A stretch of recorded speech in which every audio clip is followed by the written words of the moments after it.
Hi, Assalamualaikum warahmatullahi wabarakatuh. We continue on the chapter 8, myosin-actin interaction underlying muscle fiber. So the sliding of filament is based on the interaction between actin and myosin molecule of the thick and thin filament. Okay, so you know that myosin is the thick filament and the actin is the thin filament. Okay,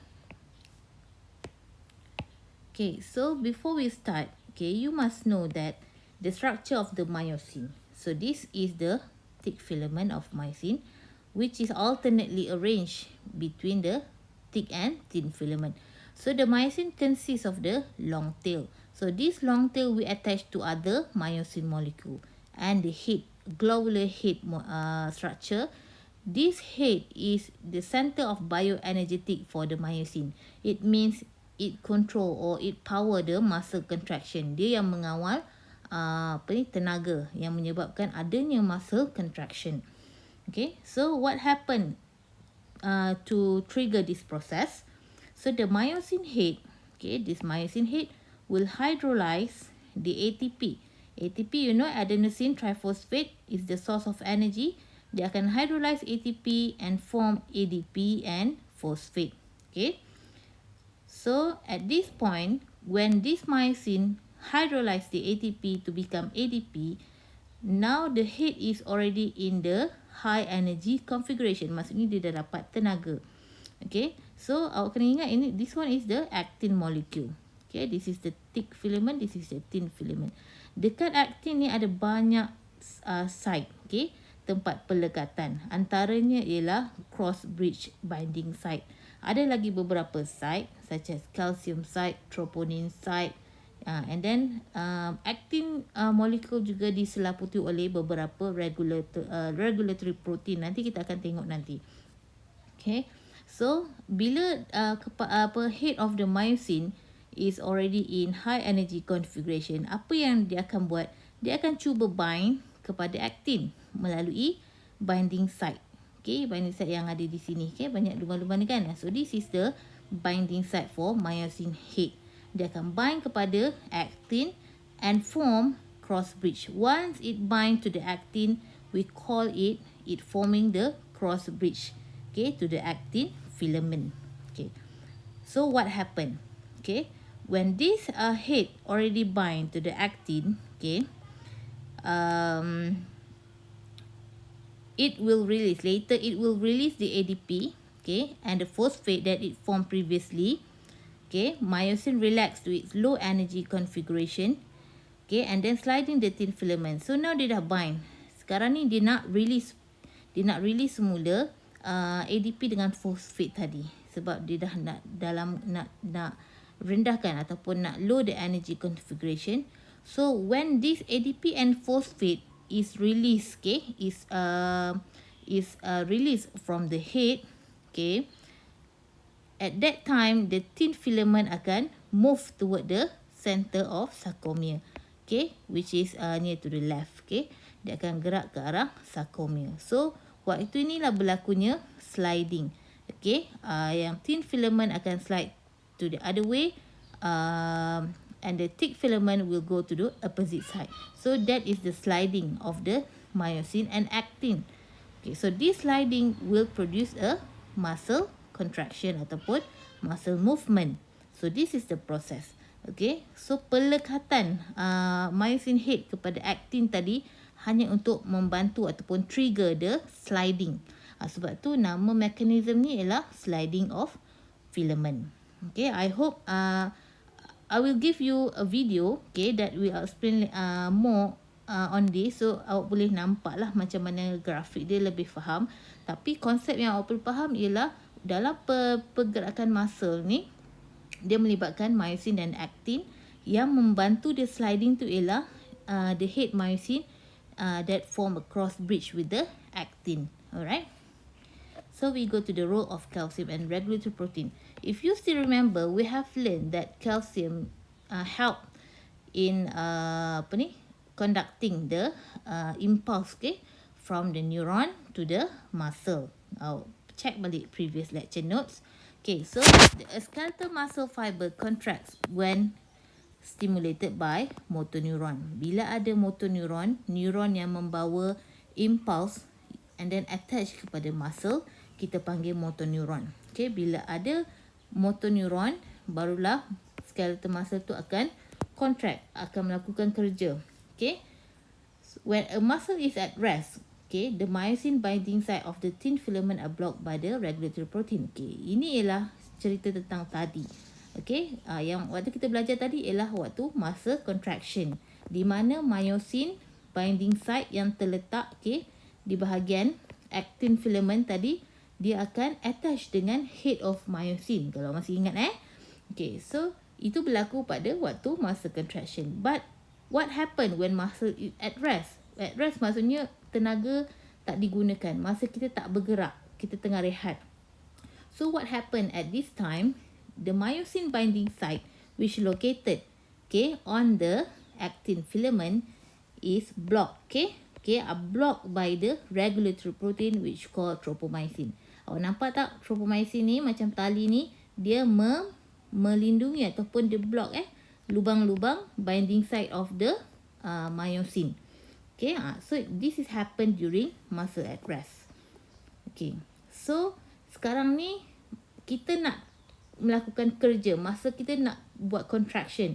So bila masa nak buat contraction, of course the myosin head must attach to the binding site of the myosin yang terletak pada thin filament. Sekarang ni dia dah di-block oleh tropomyosin. So for a muscle fiber to contract, the myosin binding site must be uncovered, mesti dibuka. Okay, binding site ni mesti dibuka oleh tropomyosin tadi. So apa yang membantu untuk trigger, okay, the uncover ataupun to trigger the opening of the myosin binding site ni ialah calcium ion. So calcium ion, okay, what this calcium ion do? This calcium ion will be released, okay, from your cells. Okay, this calcium ion will attach to the troponin. So this is troponin, another regulatory protein. Okay, dia ada calcium binding site dekat sini. Okay, so this calcium akan bind kepada troponin complex. Okay, bila calcium bind dekat sini, awak punya actin ni akan bergerak. Okay, dia akan macam bergerak, berubah tempat. Okay, bersama juga dengan tropomyosin. Okay, yang protein tropomyosin ni, dia juga akan bergerak atau beralih tempat. Apabila kedua-duanya beralih tempat, okay, menyebabkan actin filament ni tadi, okay, dia terbuka, dia punya binding site of myosin di atas thin filament ini dibuka ataupun uncover. So the myosin binding site is exposed. Okay, so bila binding site exposed, now the head of myosin boleh attach lah. Boleh attach and then barulah boleh buat proses muscle contraction macam kita belajar tadi. Okay, ni saya explain secara rough lah, apa yang boleh faham daripada lecture notes. Okay, so untuk subchapter yang ini, awak akan belajar dari permulaan kita belajar tentang synapse, okay, sampai ke muscle, macam mana impuls itu dihantar. Okay, so this is your synapse, end of your neuron, okay, motor neuron. So synapse ni dia akan attach kepada muscle lah. Okay, so this is your muscle. So ni ialah muscle awak, bundle fiber awak, muscle dalam bentuk bundle. Okay, dan yang meliputi keseluruhan ni ialah apa dia? Apa yang meliputi keseluruhan ni ialah plasma membrane of muscle fiber.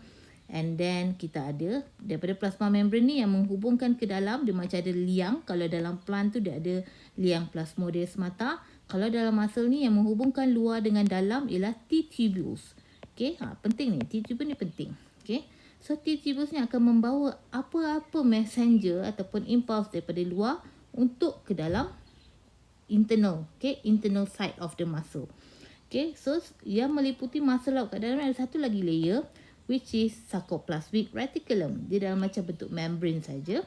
Okay, so sarcoplasmic reticulum juga penting. Kita juga panggil dia sebagai SR. Okay, short for SR. So the stimulus leading to contraction of a skeletal muscle fiber is an action potential in a motor neuron. Okay, maksudnya kat sini ialah rangsangan yang menyebabkan muscle awak tu melakukan contraction ialah berasal daripada action potential in a motor neuron. If you still remember dari mana datangnya action potential ini, awak masih ingat tak awak punya synaptic cleft? Okay, this is your end of synapse. So this is your membrane of muscle. Okay, ada ruangan kat sini, ada synaptic cleft kita panggil. So bila acetylcholine ataupun neurotransmitter is released from the synapse into the synaptic cleft, so this is your neurotransmitter atau acetylcholine. Kita ada banyak dopamin, jenis-jenis neurotransmitter attach kepada protein di atas plasma membrane of effector ataupun muscle. Bila dia attach, dia akan trigger the action potential. Dia akan menyebabkan depolarization of the membrane and then dia akan trigger action potential. So this action potential daripada luar ni, dia akan propagate, dia akan dihantar.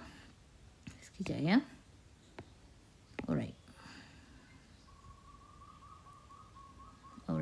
Okay, so saya explain lah. So this is your synapse kan, dia akan releasekan acetylcholine Okay, acetylcholine. Okay, and then pergi kepada protein. Okay, protein pada membrane of the muscle ataupun effector. So this acetylcholine, okay, dia akan menyebabkan berlakunya ataupun terhasilnya action potential. So action potential ni dalam bentuk impulse, okay, dalam bentuk maklumat, sama ada electrical ataupun chemical. So that impulse will go to the T-tubule. Dia akan masuk melalui T-tubule ke bahagian sarcoplasmic reticulum dulu. Okay. Sebelum dia nak pergi ke fiber, dia kena pergi kepada sarcoplasmic reticulum, which is the membrane that cover your muscle. Okay, your muscle fiber.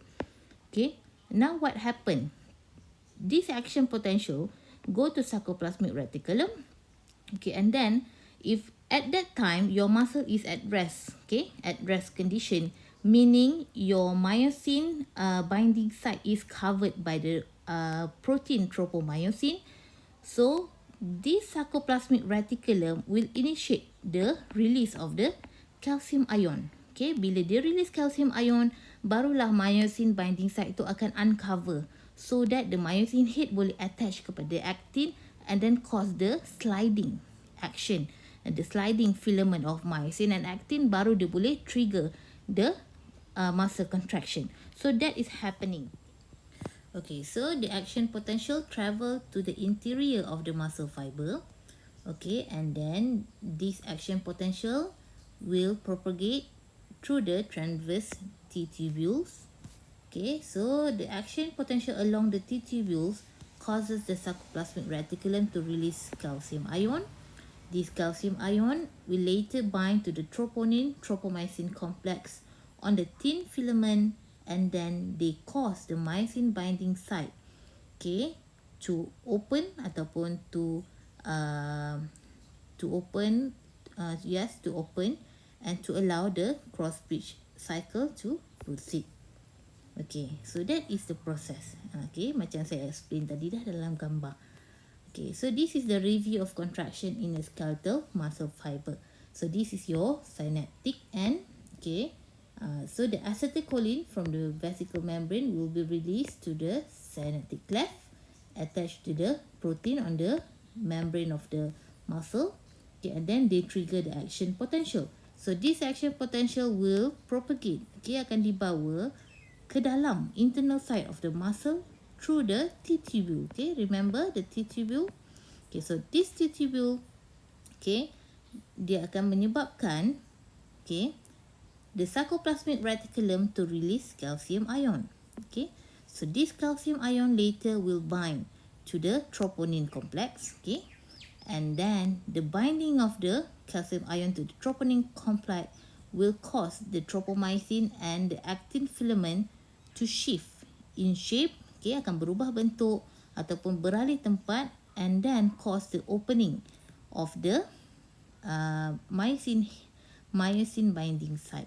So now the myosin head can bind to the myosin binding site, forming a cross bridge. Okay, so this cross bridge, okay, will cause the actin filament to be pulling toward the center of sarcomere and cause the sliding, okay, of course by the help of the ATP. Okay, what happened next? So this is in the cytosol. Cytosol means in the inner side of the muscle fiber.